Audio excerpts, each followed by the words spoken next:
Growing up in a child care facility after my parents died in an accident, I didn't see any meaning in living or working hard. One day, I received a letter from my mom, who was supposed to be dead. Moreover, it was addressed to the house where I lived with my parents. This couldn't be happening. But maybe. After days of thinking about it, I decided to go to the address on the letter. However, standing in front of the house full of memories, I suddenly got cold feet. So, I decided to peek from the backyard. There, I saw a middle-aged couple living. I observed more closely. I was thinking if they were strangers, I would sneak back. But the next moment, I doubted my eyes. My dad, Mom. I stood there in an unexpected turn of events. My name is Ashley Thompson. I entered a child care facility at the age of 10 and graduated from it 2 years ago. Now, I juggle multiple part-time jobs while living alone in a cheap apartment in New York. My parents died in a traffic accident when I was 10. It was a pile-up on the freeway during the summer holidays. I was in the car too, but miraculously survived because I was sitting in the back seat. However, my parents, who were in the driver's and passenger's seats, died on impact when they crashed into a truck in front of them. It was my birthday celebration on the way back from visiting the leisure pool that I had always wanted to visit. I was dozing off when suddenly a cannon-like shock hit me, and the next moment, I couldn't move. With no sense of time, I desperately called for my parents. But there was no answer from them, and I lost consciousness, waking up later in a hospital bed. As the nurse realized I was awake, she hurried around, and soon, police officers and doctors started coming into my room. All the while, I kept wondering when my parents would come. I asked the nurse several times, "Where are Dad and Mom?" but got only vague answers. At the age of 10, I thought they must be hospitalized in another hospital. A few days later, I learned the meaning of those vague answers. A woman, claiming to be my aunt, told me my parents' injuries were fatal, and there was no hope for survival. She also mentioned she had her own family and couldn't take me in. I couldn't understand the situation at all. She explained the situation simply enough for me to understand. As a result, I learned that once I was discharged, I would be going to a child care facility. I had many questions about what would happen to our house, my school, etc., but the thought of becoming part of a stranger's family was so unwelcome that I felt slightly relieved. My injuries healed, and I was sent to the child care facility without returning home. As my aunt had taken care of the funeral and sorting through our belongings, sending my things to the facility, we had been in touch through letters with her, so I was informed about these arrangements in advance. To be honest, the thought of strangers rummaging through our house felt awful, but there was nothing 10-year-old me could do about it. The idea that I would never return home had never crossed my mind.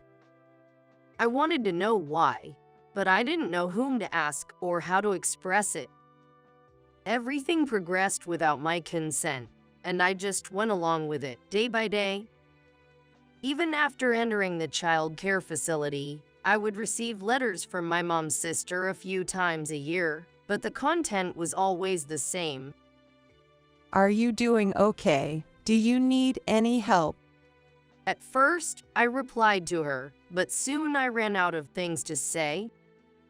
So, gradually, I stopped responding to the letters. Since I had never met my mom's sister while my parents were alive, she was like a stranger to me. Being worried about by a stranger felt meaningless, and exchanging letters felt like a chore. Perhaps she sensed my feelings because the letters from my mother's sister became fewer each year. By the time I graduated from the child care facility, I had almost forgotten the letters existed, becoming distant. I always felt left behind in an unknown world, spending my days in the child care facility. Maybe because I never returned home after the funeral during my hospital stay, reality never fully set in. Why am I here? A sense of alienation always followed me. As I grew older, this alienation turned into loneliness within me. I have nothing left. There's no point in trying if there's nothing.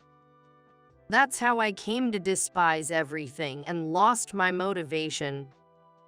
So, after graduating high school and leaving the facility to get a job, I couldn't fit in with the gap between me and others or the workplace atmosphere, and I quit the job soon after. I became a part-time worker, but I never felt at home in any job, and they never lasted long. I've been unemployed for a long time, and my savings run out pretty quickly. I was barely scraping by with day jobs, living on the edge every day.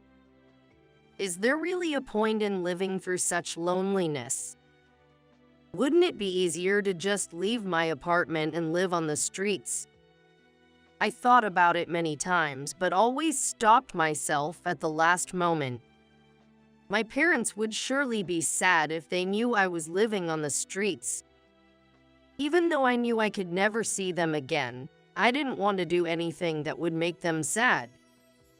On a particularly exhausting day, I received a call from the child care facility saying there was a letter for me.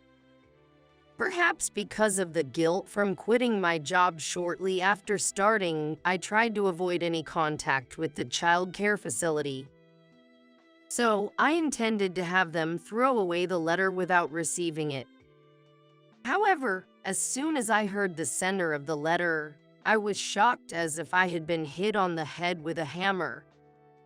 The sender of the letter was my mom, who was supposed to have died in an accident when I was 10 years old. I immediately went to the child care facility to get the letter. From the moment I received the call, my mind was in chaos. My parents were supposed to have died in an accident when I was 10. That was an unchangeable fact. So, miracles don't happen, and the letter must surely be some mistake. I tried hard not to escape from reality, calming myself down. Yet, against my feelings, the impossible hope that the accident death was a mistake kept emerging in my mind. If my mom was alive, why did she leave me in the facility for so many years? What would sending a letter now change? As I was shaken by the train to the child care facility, I continued to ponder many things. However, I couldn't find a satisfying answer or sort out my feelings until the end. Instead, my mind became a mess of confusion, joy, doubt, anger, and sadness, and I felt like I could cry at any moment. When I arrived at the child care facility after more than an hour, my head was blank from overthinking.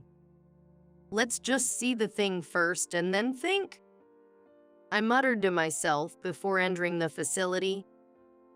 Receiving the letter in the office, I stared intensely at the handwriting on the envelope. It was unmistakably my deceased mom's handwriting, and the sender was indeed my mom. Hesitantly opening the envelope, inside were 3 letters with illustrations of a character I liked when I was 10. At the beginning of the first letter, it read, "To Ashley, now 20 years old." Just looking at the letters, filled with my mom's soft and slightly quirky handwriting, made my chest tight and tears come to my eyes. The letter, filled with memories from my birth until I turned 10, and imaginations of how I would grow and spend the next 10 years, was just like my mother herself. I looked up at the ceiling several times to avoid wetting the letter with my tears. Still, I couldn't stop the tears from flowing, leaving stains in several places. After finishing the letter, I thanked the staff at the facility and quickly left the place because my mind was still confused and I wasn't ready to talk to anyone.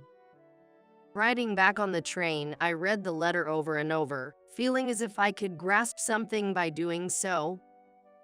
As a result, I concluded that the letter must have been written before the accident. My mom wrote this for my 10th birthday. The age of 10 was probably a big break for my mom. Probably, my mom wrote this letter as a commemoration of me turning 10 and filled it with hopes and thoughts for my future 10 years later. The question was, who sent it? The first person that came to mind was my mom's sister. However, it had been years since we became estranged, and I couldn't understand the reason for her to send a letter in my mom's name. Besides, the written address was the house where I lived when I was 10. If it were indeed my mom's sister, she would have used her name and her own address. Since we are so estranged from each other that I have forgotten, she won't remember me. I couldn't think of anyone else who might be behind this. The image of my mom in the letter filled me with happiness and confusion. What was the right way to feel?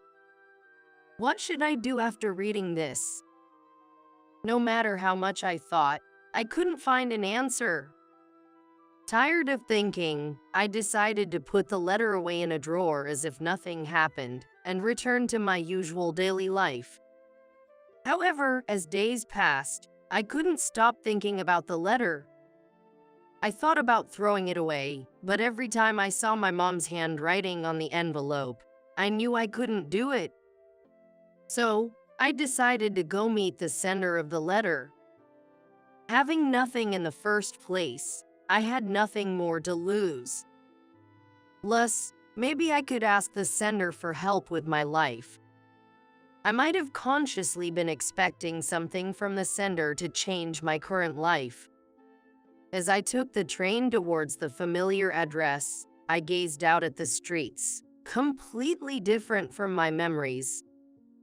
Places that were once just vacant lands and forests were now filled with a big shopping center and many houses. The station I got off at had a completed bus terminal and even a stylish cafe.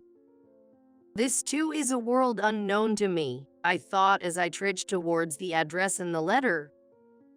However, a few minutes later, as I turned a corner, the scene that unfolded before me took my breath away. It was a residential area almost unchanged from my memories, from 10 years ago.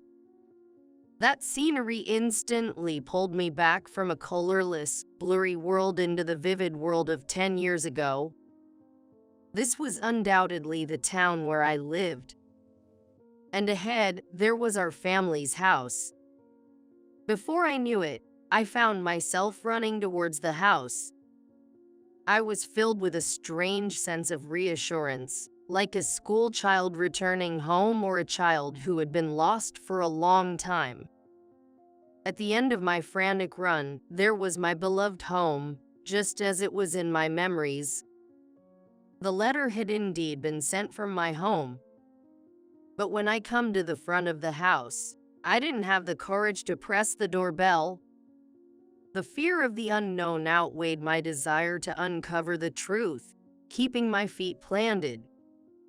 After pondering what to do, I decided to observe a little more and went around to the backyard. I looked softly into the garden, somewhat uncomfortable with the thieving behavior. Peeking into the garden, I saw a middle-aged couple preparing for sunbathing on the balcony. The man seemed to be in a wheelchair. To check if they were acquaintances, I continued to observe. As I heard their calm voices, their faces turned briefly in my direction. The moment I saw their faces, I inadvertently exclaimed, "Ha, Dad, Mom, this can't be real. I stood frozen in shock, and then the man in the wheelchair noticed me. Are you Ashley? Is that Ashley? He muttered my name, then suddenly started crying out loud. Meanwhile, I was so overwhelmed by the shocking turn of events that I couldn't move.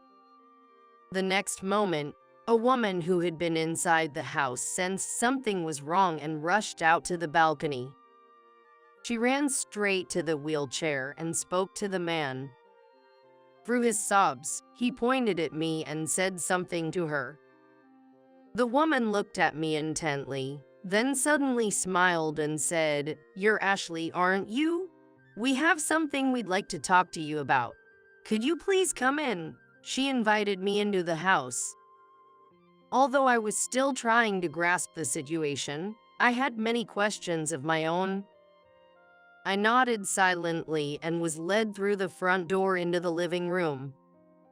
The woman introduced herself as Patricia, and the man in the wheelchair was indeed my dad, Stephen.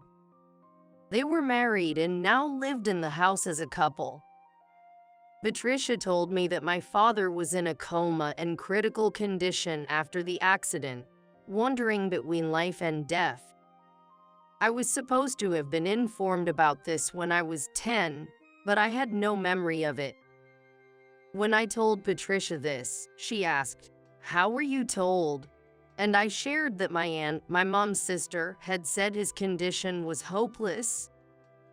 However, upon reflection, I remembered being told only about my mom's death. If that was the case, why was my father considered dead? Patricia and I spent hours reconciling my memories with the truth. As a result, I realized I had made a huge mistake. As a 10-year-old who couldn't grasp that my father was in a coma, I felt a unilateral rejection towards him for never coming to see me. Dad never comes to see me. Maybe he's mad.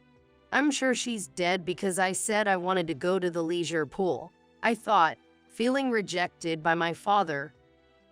This eventually morphed into the memory of both my parents dying in the accident.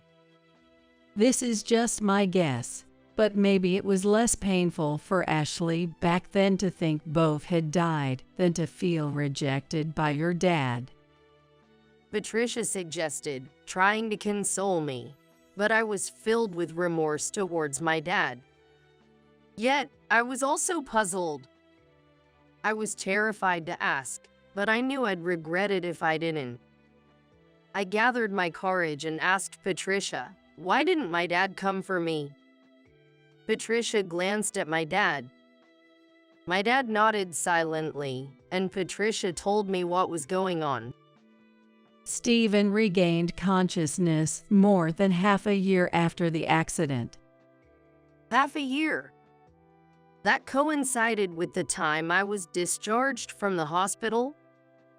Even though it was miraculous that he woke up, it took him several more months to comprehend his situation. Waking up feeling like it was just one night's sleep, only to find out half a year had passed. It's understandable. Moreover, my dad was left with many disabilities, including issues with memory, speech, and physical functions. Doctors had said returning to his previous life was impossible.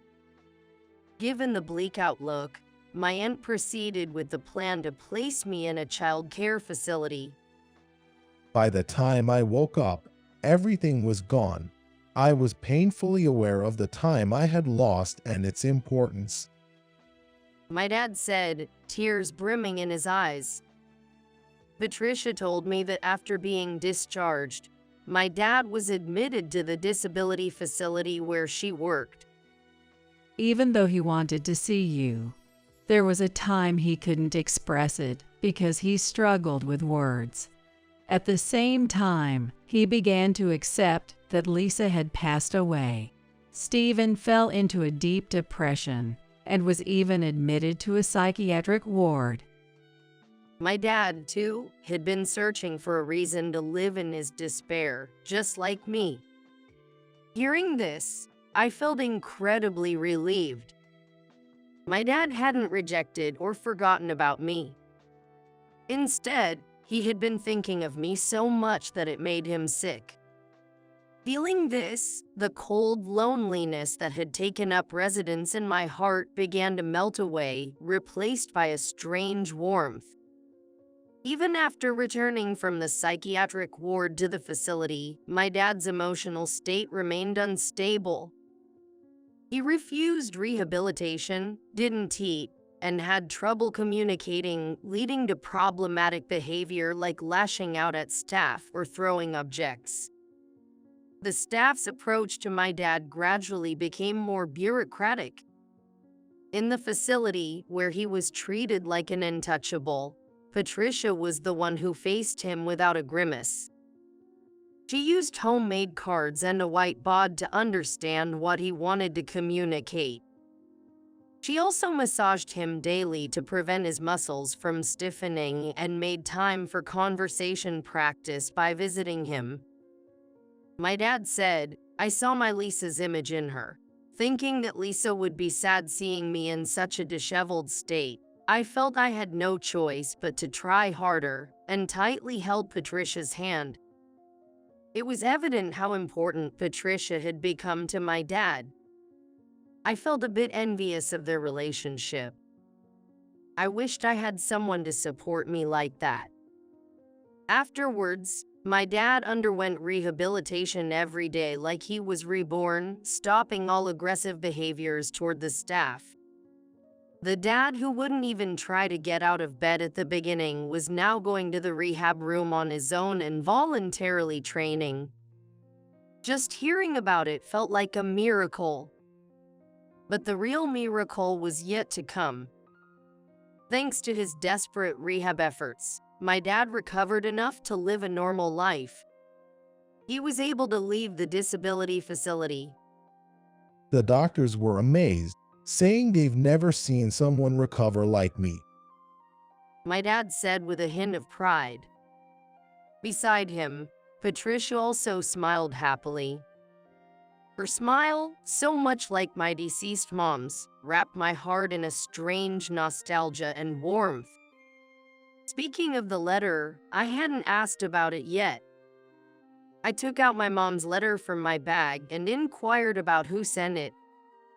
Suddenly, my dad looked down and fell silent. Seeing this, Patricia explained on behalf of my dad.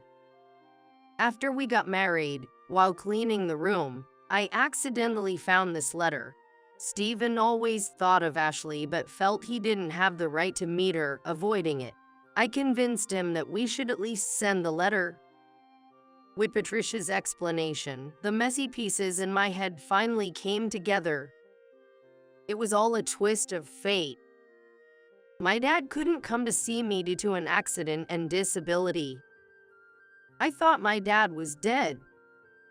Both of us felt alone, walking through a dimly lit life. Yet, Patricia and the letter left by my mom brought us together. I never forgot about Ashley, but I felt so guilty for not doing anything for so long, fearing that contacting you now would be a bother. I'm truly sorry. My dad said that and apologized to me. Hearing about his struggles and turmoil, I felt no blame towards him. Instead, I realized that he had been thinking of me for a long time, and I was honestly happy. The fact that we both reached a point of desperation at the same time made me feel the weird connection of being parent and child, almost making me laugh. Sharing this with Patricia and my dad, both shed tears of laughter. It was the first time I saw such warm tears. Looking out the window, the sunset was casting its light on the balcony. I said, "I think it's time for me to go," and stood up. My dad's voice stopped me in a panic. Wait, now that we've finally met, I don't want to leave Ashley alone again. I might not have the right to say this now, but I want us to be a family again. Stay here, Ashley. My dad pleaded, tears different from before streaming down his face. I was touched by how much he cared, yet I couldn't shake the fear of disrupting the happiness he had with Patricia. The two feelings of refusing and wanting to live like this with my dad clash, and I'm stuck. I found myself unable to move. Ashley, if I were your mom, do you think you'd refuse? What? I was taken aback by the sudden question and stared at Patricia. Patricia smiled softly, as if she could see through my lost heart.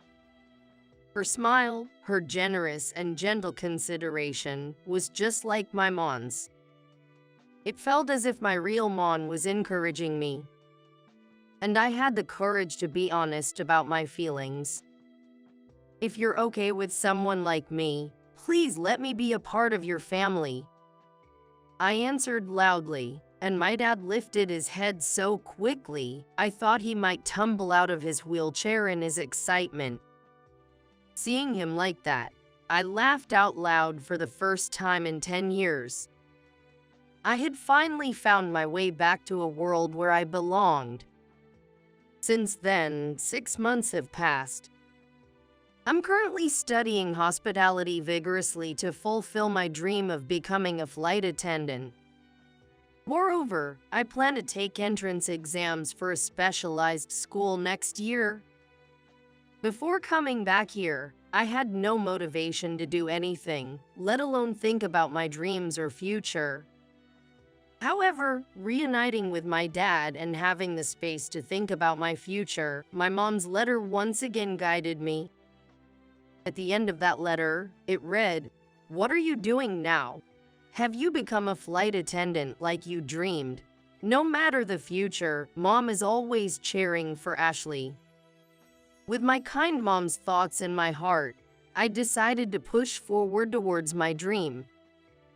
And someday, I secretly plan to repay my dad and Patricia with my first paycheck.